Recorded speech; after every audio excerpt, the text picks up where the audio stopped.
17 साल की जापानीज लड़की जुनको फुरुता, जिसे किडनैप कर 100 लड़कों ने 500 से अधिक बार लगातार 44 दिनों तक उसके साथ गंदा काम किया। उसे न्यूड कर उल्टा लटका कर पंचिंग बॉक्स की तरह उसका इस्तेमाल किया गया। खाने में जिंदा कॉकरोच और पीने के लिए उसी का यूरिन दिया जाता।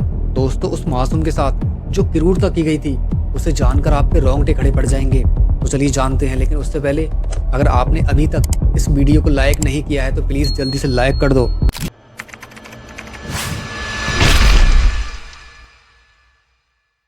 ये बात 1988 की है, जहां पर जापान के टोक्यो शहर के एक स्कूल में जुनको फुरुता नाम की एक लड़की 10th क्लास में स्टडी कर रही थी, जो काफी ज्यादा इंटेलिजेंट और देखने में खूबसूरत थी। इसी वजह से स्कूल के लड़के उसका अटेंशन पाने की फिराक में रहते। इन्हीं में से एक लड़का, जिसका नाम हिरोशी मियानो था, जो अपने आप को स्कूल का डॉन मानता था। दरअसल उसका संबंध जापान की याकुजा गैंग से था। इसी बात का फायदा उठाकर वो लड़कियों के साथ बदसलूकी करता और लड़कों के मन में उसके नाम का खौफ बैठा हुआ था। मियानो ने जुनको पर बहुत ट्राई किया, लेकिन जुनको ने उसे घास तक नहीं डाली। इसी बात से मियानो चिढ़ गया।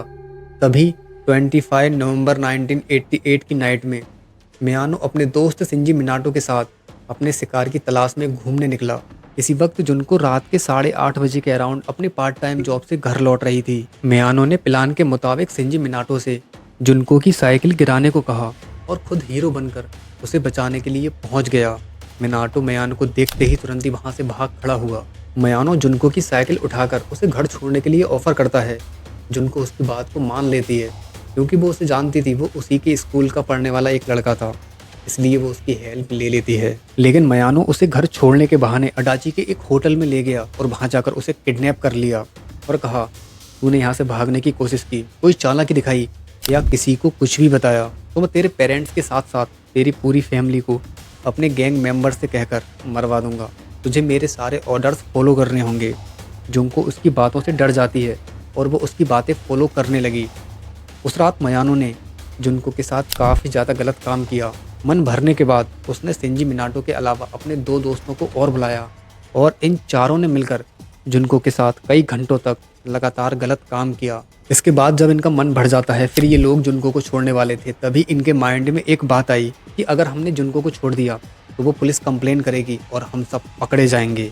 इसलिए वो जुनको को शिंजी मिनाटो के घर ले गए और उसके पेरेंट्स से कहा कि जुनको शिंजी मिनाटो की गर्लफ्रेंड है, आज से वो उनके साथ इसी घर में रहेगी।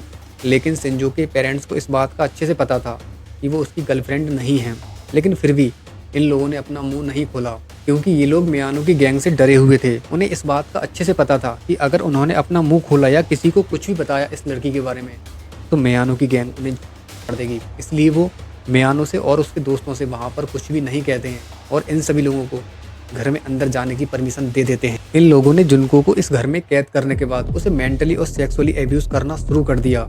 जब 2 दिन बाद उसके पेरेंट्स ने पुलिस में जाकर उसकी मिसिंग की रिपोर्ट फाइल की तो पुलिस ने उसे ढूंढना शुरू कर दिया।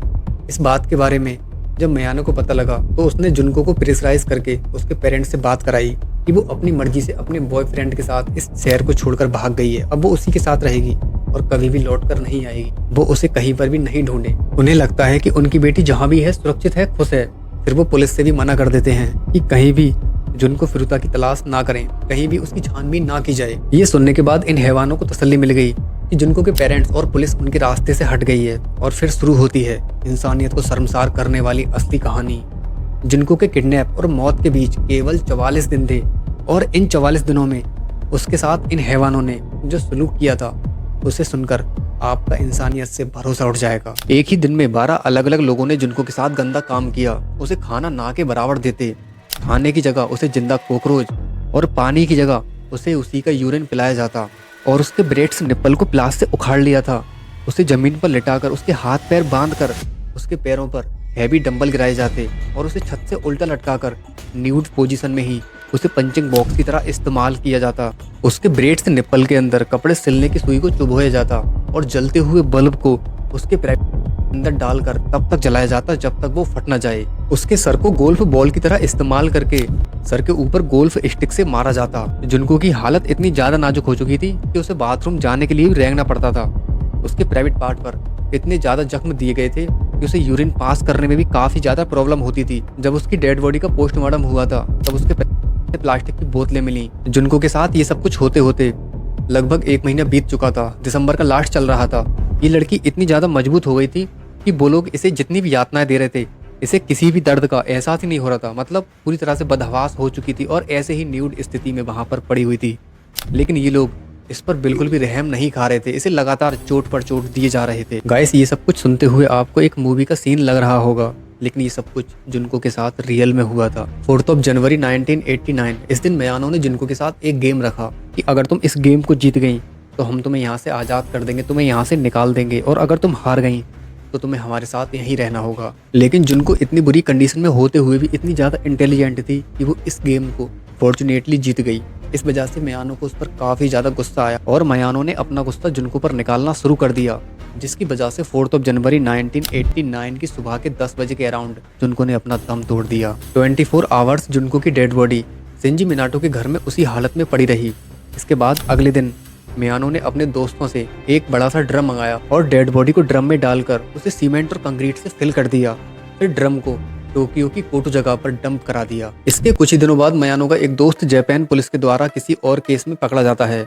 जब उससे सख्ती से पूछताछ की जाती है तो वो इस केस का भी खुलासा कर देता है। फिर वो पुलिस को उस ड्रम के पास ले जाता है और जब उस ड्रम को तोड़कर देखा जाता है तो वाकई उसके अंदर जुनको फुरुता की डेड बॉडी थी। उसकी डेड बॉडी का पोस्टमार्टम कराया जाता है तो कई सारे ऐसे खुलासे होते हैं जिन्हें सुनकर हर किसी की रूह कांप गई थी, जिसकी वजह से हिरोशी मयानो के अलावा उसके 3 दोस्त और अरेस्ट किए जाते हैं, जिसमें शिंजी मिनाटो, वातानाबे यासुशी, जो कामासेको, इन तीनों को 10-10 साल की सजा और हिरोशी मयानो को 20 साल की सजा सुनाई गई। लेकिन गाइस, मेरे हिसाब से तो इन चारों के लिए ये सजा बहुत ज्यादा कम थी, और आप भी कमेंट करके ये जरूर बताना कि इन चारों के लिए क्या कड़ी से कड़ी सजा होनी चाहिए थी। इस तरह से जापान पुलिस ने जिनको फुरुता का ये केस सॉल्व किया था, इस तरह से इसकी केस फाइल जो थी क्लोज हो पाई।